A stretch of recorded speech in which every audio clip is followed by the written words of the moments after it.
저도 다이어트 할 때 무조건 굶지 않고 이것을 꼭 챙겨 먹으면서 하는데요. 정말 성공률이 매우 높습니다. 연예인 분들은 6주 만에 20몇 kg씩 빠졌다 이렇게 말씀하시곤 하죠. 저도 환자분들께 권해드리면 한 달에 한 3kg에서 5kg 정도는 금방 빠지더라고요. 그럼 제가 추천드리는 이 메뉴가 무엇일까요? 이걸 말씀드리기 전에 중년에는 이 다이어트가 이렇게 힘들어지는 것인지 먼저 짚어봐야 할 것 같아요. 호르몬도 예전 같지 않고 근육량도 예전 같지 않다 보니 우리 몸의 신진대사가 느려지게 됩니다. 결국 살이 빠지기 어려운 몸으로 변하게 되는 거죠. 똑같은 운동을 해도 효과가 시원치 않고 다이어트를 한다고 해도 지방 대사가 예전처럼 빠르게 이루어지지 않습니다. 저도 다이어트로 고민하는 환자분들의 안타까운 사연을 정말 많이 들었습니다. 풍성했던 머리카락이 다 빠져 탈모가 되었다든지 절식 다이어트를 너무 심하게 하셔서 인대나 관절에 손상이 오신 분들도 많고 영양 부족으로 잇몸에 염증이 자주 생기거나 면역력이 떨어져 대상포진 같은 질환을 앓게 되는 경우도 있습니다. 심지어 혈압이나 혈당 관리가 오히려 더 어려워지는 경우도 생겨요. 다이어트에 실패하는 가장 큰 이유는 바로 숫자에 집착하기 때문입니다. 칼로리도 숫자 계산에만 몰두해서 칼로리 제한만 하시는데 정작 다이어트 효과는 잘 안 나죠. 체중계 숫자는 사실 중요하지 않습니다. 오히려 체중계 숫자가 너무 빨리 변한다면 내 몸에 중요한 진액이나 근육이 빠진 결과일 수 있습니다. 그래서 다이어트에서 가장 중요한 것이 바로 진액 관리입니다. 진액은 쉽게 말해서 우리 몸에 있는 수분 성분을 통칭하는 것으로 대부분은 혈액이나 체액이 차지하고 있습니다. 젊었을 때는 진액이 충분했잖아요. 몸에 물이 많고 침도 잘 나오고 피부도 축축했죠. 이럴 때는 조금만 운동하고 조금만 다이어트해도 지방이 정말 잘 빠집니다. 진액을 충분히 채워라 근육이 빠지지 않습니다. 근육은 마치 진액 주머니와 똑같아요. 우리가 소고기를 요리할 때 그 안에 육즙이 꽉 차 있는 것처럼 우리 근육도 진액이 충분해야 혈액을 꽉 잡고 지켜줄 수 있는 겁니다. 따라서 중년 이후 다이어트를 하실 때는 진액이 빠지는 다이어트는 절대 안 됩니다. 너무 오랫동안 간헐적 단식을 하거나 뭘 안 드시게 되면 진액이 빠집니다. 그럼 그 자리를 지방이 채우게 되겠죠. 그래서 나이가 들수록 몸이 점점 진액이 빠지고 건조해지면서 고지혈증이 생기고 복부 지방과 내장 지방이 늘어나는 거예요. 진액이 부족해지면 나타나는 가장 큰 변화는 바로 건조함입니다. 안구건조증, 구강건조증은 중년 이후에 굉장히 흔하죠. 피부와 모발이 건조해지고 주름과 탈모가 생깁니다. 그럼 진액을 늘리려면 어떻게 해야 할까요? 물 많이 마시면 되나요? 하고 물어보시지만 저는 물 많이 마시면 힘들고 부어요 라고 말씀하시는 분들도 계세요. 사실 물을 효율적으로 마실 수 있는 능력은 몸이 따뜻하고 신진대사가 빠른 사람에게만 가능합니다. 오히려 물만 너무 많이 마시게 되면 몸이 차가워지고 대사가 느려지며 잘 붓게 될 수 있어요. 환자분들 중 뱃살이 잘 안 빠져요 라고 하시는 분들을 보면 부종인 경우가 의외로 많습니다. 예를 들어 속옷이나 밴드 자국이 깊게 남아 잘 없어지지 않거나 양말 자국이나 슬리퍼 자국이 오래도록 남아있는 경우죠. 이런 분들은 오히려 진액이 부족해서 순환이 잘 안 되기 때문에 살찌기 쉬운 몸으로 변한 것입니다. 정말 신기한 게 환자분들이 오시면 제가 배를 만져보거든요. 배에 지방이 많은 분들일수록 배가 차갑습니다. 두껍게 지방이 쌓여 있고 정체되어 있기 때문에 복부가 차가운 경우가 많고 이런 분들은 내장 사이사이에도 지방이 끼어 있어서 흐름이 느립니다. 그 결과 소화도 느리고 가스도 차서 더부룩해지고 배둘레가 더 커지는 악순환이 반복되는 거죠. 진액을 만들려면 물만 있어서 되는 게 아닙니다. 병원에서 수액 맞을 때를 생각해 보세요. 소금과 물이 함께 들어있는 것을 몸에 넣는 거잖아요. 그것처럼 단순히 물만 마시는 것이 아니라 적당한 소금 섭취가 필요합니다. 그리고 단백질도 필수적입니다. 또 하나는 바로 체온입니다. 진액을 채우면서 다이어트 할 수 있는 제가 추천드리는 메뉴는 바로 미라국입니다. 저도 다이어트 할 때 무조건 굶지 않고 이걸 챙겨 먹으면서 하는데요. 성공률이 매우 높습니다. 다이어트 유튜버들도 본인 후기들을 많이 올리는데 미역국 다이어트를 하고 놀라시는 점은 초반부터 빠르게 살이 빠진다는 겁니다. 연예인들도 이 다이어트를 많이 해요. 소유진 씨나 성유리 씨 같은 분들도 산후에 체중이 불었을 때 미역국 다이어트로 금방 빼셨다고 하더라고요. 연예인 분들은 6주 만에 20몇 kg씩 빠졌다고 말씀하시고요. 저도 환자분들께 권해드리면 한 달에 3kg에서 5kg 정도는 금방 빠집니다.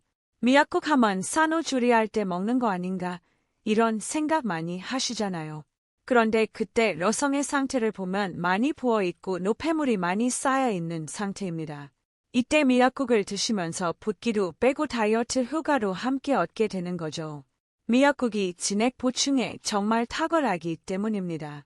미역국에는 물과 염도가 있고요. 미역에서 우러나온 여러 가지 무기질들이 포함되어 있습니다. 철분이나 아란, 그리고 요오드 성분이 있잖아요. 나이가 들수록 우리 몸은 체온이 떨어지고 갑상선 기능도 떨어집니다. 그래서 더 살찌기 쉬운 몸이 되는 거예요. 그러니까 노폐물을 잘 처리해야 하고 피를 깨끗하게 하는 청열작용이 다이어트에 필수적입니다. 특히 중년 이후에는 우리 몸에 노폐물이 얼마나 많겠어요. 그런데 미역은 청열작용이 있습니다. 식이섬유, 알긴산, 젤리 같은 성분들이 대장 속에 있는 여러 가지 노폐물들도 함께 끌고 나가기 때문에 다이어트하면서도 변비가 없어지고 또 진액이 계속 보충되다 보니 몸이 깨끗하게 씻겨 내려가는 효과가 있어서 미역국 다이어트가 여러모로 좋습니다. 특히 체온이 낮고 신진대사가 느린 중년 이후 여성들에게 더욱 도움이 많이 됩니다.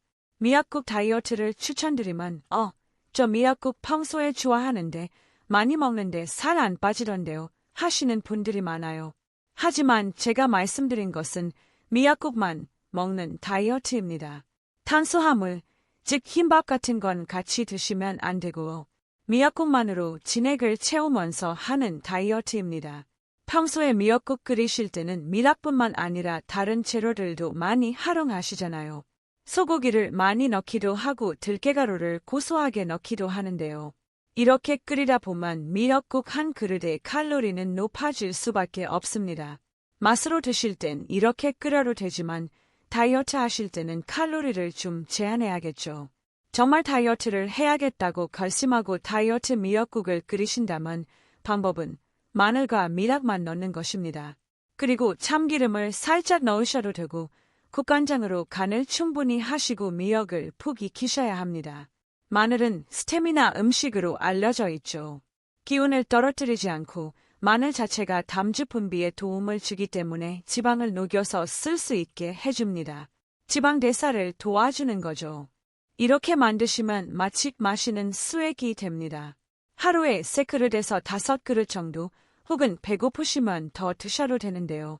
빠르게 빼셔야 하는 분들은 2주 정도만 이렇게 하셔도 되고 안만하게 빼고 싶다면 일주일에 이틀 정도를 정해놓고 그 이틀은 미역국만 드시면 됩니다. 미역 건더기는 얼마나 먹어야 해요? 이런 질문들 정말 많이 하시는데요. 일단 푹 익혀서 젤리처럼 될 정도로 많이 끓이시는 걸 권장드리고요. 건더기는 식이섬유가 많아서 장 청소 역할은 잘 하지만 너무 많이 드시게 되면 배가 아프거나 설사할 수 있습니다. 그래서 국물은 얼마든지 많이 드셔도 되지만 건더기는 너무 많이 드시지 말고 소화될 정도로만 드시는 게 좋습니다. 혹시 너무 허기지고 배고프신 분들은 새송이버섯이나 불린 황태처럼 씹을 수 있으면서 칼로리가 낮은 재료를 선택해서 추가하셔도 됩니다. 정말 너무 배고파서 못 참겠다 싶으시면 밥 대신 두부를 드시면 됩니다. 하지만 재료를 너무 다양하게 넣으면 다이어트 성공하기가 힘드니 처음 한 달만이라도 좀 엄격하게 제한하시는 것이 좋습니다. 젊은 분들은 이렇게 맑은 미역국만으로도 힘들이지 않고 잘 빼시는데요. 중년 이후의 다이어트라면 기록도 지켜야 하고 진액도 지켜야 하며 근육도 빠지지 않게 해야 하기 때문에 단백질을 보충할 필요가 있습니다. 특히 운동을 병행하면서 다이어트 하신다면 단백질을 더욱 잘 챙기셔야 해요. 그래서 미역국에 부재료로 단백질을 넣으시면 됩니다. 예를 들면 삶은 달걀을 넣으셔도 맛있고 닭가슴살이나 소고기 붉은 부위, 국거리용 부위를 넣으셔도 좋습니다. 미역국에 단백질 재료를 더하면 더욱 영양소를 채우고 진액 보충을 하면서 할 수 있는 다이어트 미역국이 되는 거죠. 간혹 미역국 먹고 더 쪘어요 하시는 분들은 밥이랑 같이 드셨을 경우에요. 기본적으로 탄수화물은 끊으셔야 합니다. 밥이라든지 여러 가지 탄수화물 반찬은 당연히 안 되고 과일 간식도 탄수화물이죠. 단분이고 혈당을 올리기 때문에 피하셔야 합니다. 다이어트 할 때 탄수화물을 많이 줄이면 마당이 떨어져서 손 떨리고 짜증나고 머리 아파서 못하겠다고 하시는 분들 계신데요. 사실은 당이 떨어진 게 아니라 진액이 떨어진 거입니다. 갈증을 허기로 착각하시는 거예요. 여러분이 만약 병원에서 계속 수에 맞으면서 다이어트 한다고 생각해 보세요. 어려울까요? 쉽겠죠. 그러니까 탄수화물은 진액 다음입니다. 진액을 충분히 챙겨서 보충해 주시면 탄수화물을 드시지 않아도 허기도 없고 몸의 기능이 굉장히 활발해집니다. 당 떨어졌어요 라고 말씀하시면 소금물 먼저 드셔보세요. 미역국 먼저 드셔보세요 라고 제가 말씀드리거든요. 그럼 정말 국물을 마셨더니 배고프지가 않아요 하시면서 특히 기운이 안 떨어져요 라고 말씀하세요. 그러니까 진액을 지키면 기운을 지키면서 더 건강한 다이어트를 하실 수 있어요. 그렇게 쉽게 영양소 결핍이 되지 않습니다. 원푸드 다이어트가 요로를 부르는 거 아니에요. 라고 걱정하시는데 요로를 부르는 것은 진액이 빠지는 것입니다. 많은 분들이 착각하시는 게 채소랑 과일에 굉장한 비타민과 미네랄이 있을 거라고 생각하는데요. 아니에요. 대부분이 수분과 식이섬유이고 영양소는 굉장히 소량입니다. 그래서 우리가 그 음식을 안 먹는다고 해서 바로 뭐가 결핍되고 그러기는 쉽지 않습니다. 오히려 진액이 빠지면 요로가 오는 거예요. 탈수가 되면 그 자리를 지방이 채운다고 말씀드렸죠. 진액이 빠지고 몸이 건조해지면 신진대사율이 급격히 낮아지면서 그 뒤에 먹는 음식은 무조건 뱃살로 저장이 됩니다. 요로를 내가 피하겠다고 하실 때 가장 신경 쓰실 것은 진액 보충이고 풀어서 말하면 뭐예요? 염분, 단백질, 수분이죠. 그렇기 때문에 다이어트 미역국이나 단백질 추가 미역국으로는 쉽게 요로가 오거나 영양 불균형이 오지 않으니 크게 걱정 안 하셔도 돼요. 그리고 비타민 하면 많은 분들이 수용성 비타민만 생각하시는데 우리 세포를 전개하고 다이어트에 성공하시려면 지용성 비타민이 훨씬 더 중요합니다. 비타민 D, 비타민 E, 비타민 K는 뼈 건강에 중요한 것도 잘 아시잖아요. 이 비타민 A, D, E는 어디 있을까요? 바로 동물성 식품에 들어 있습니다. 제가 달걀 추가하거나 소고기 추가하는 방식 알려드렸죠. 이 방식대로 드시게 되면 지용성 비타민이 부족해질 일은 없습니다. 내가 다이어트가 잘 되고 있는지 알아볼 수 있는 방법이 있어요. 물론 체중계 숫자나 허리 둘레 같은 숫자의 변화도 있죠. 하지만 그것보다 더 건강에 나타나는 증상들은 노폐물이 빠진다라는 증상입니다. 브레인 포그, 즉 머리가 멍한 증상, 아침에 일어났을 때 몸이 무거운 증상 같은 것들이 없어집니다. 그리고 특히 뱃살이 빠지기 전에 더부룩한 가스나 붓기부터 빠집니다. 편을 잘 보게 되고 방귀나 트림, 가스 차는 것이 줄어들기 때문에 배둘레가 급격히 줄어듭니다. 오히려 내가 다른 다이어트 했을 때보다 복부 둘레가 더 잘 줄어들고 옷이 굉장히 헐렁해졌다 싶으면 다이어트에 성공하고 있는 사인이에요. 그리고 붓기가 줄어드는데요. 붓기는 나쁜 습담, 나쁜 염증이죠. 내 몸에 필요한 진액이 보충되면서 나쁜 부종이 빠질 때는 눈 주변의 검은 기운이나 불룩한 주머니가 없어지고요. 얼굴 라인이 좋아지고 또 복부 둘레나 접히는 그런 군살들도 많이 정리가 됩니다. 마지막으로 갑상선 질환 때문에 오히려 해조류를 많이 먹었을 때, 미약을 많이 먹었을 때 요오드가 너무 갈아돼서 문제 생기지 않아요? 이렇게 걱정하시는 분들이 많은데요. 현대인들은 요오드가 부족한 환경에 살고 있습니다. 가공식품을 드시거나 수돗물이나 치약 속에 불소가 있죠. 이런 것들이 요오드와 경쟁하면서 우리 몸에서 요오드를 빼앗아갑니다. 그래서 요오드가 부족해져서 갑상선 기능도 많이들 떨어져 계시고 침이 안 나온다든지 유방이나 난소, 정소 같은 곳의 활동이 떨어지게 됩니다. 요오드가 기능적으로 결핍된 상황에 놓이신 분들이 훨씬 많다고 알려져 있어요. 요오드 섭취가 많은 것을 무조건 걱정하실 필요는 없고, 여러 가지 내가 침이 마르고 탈모가 있고 뭔가 체온이 낮아졌고 갑상선 기능이 좀 안 좋은 것 같다고 생각이 되시는 분들은 식품으로서 그렇게 요오드를 충분히 섭취하시는데 오히려 이득을 보실 수가 있는 거죠. 갑상선 질환 때문에 요오드 섭취량에 제한을 둬야 하는 분들은 좀 주의가 필요하고 락을 드시는 분들은 반드시 주치의와 상담을 하시는 게 좋습니다.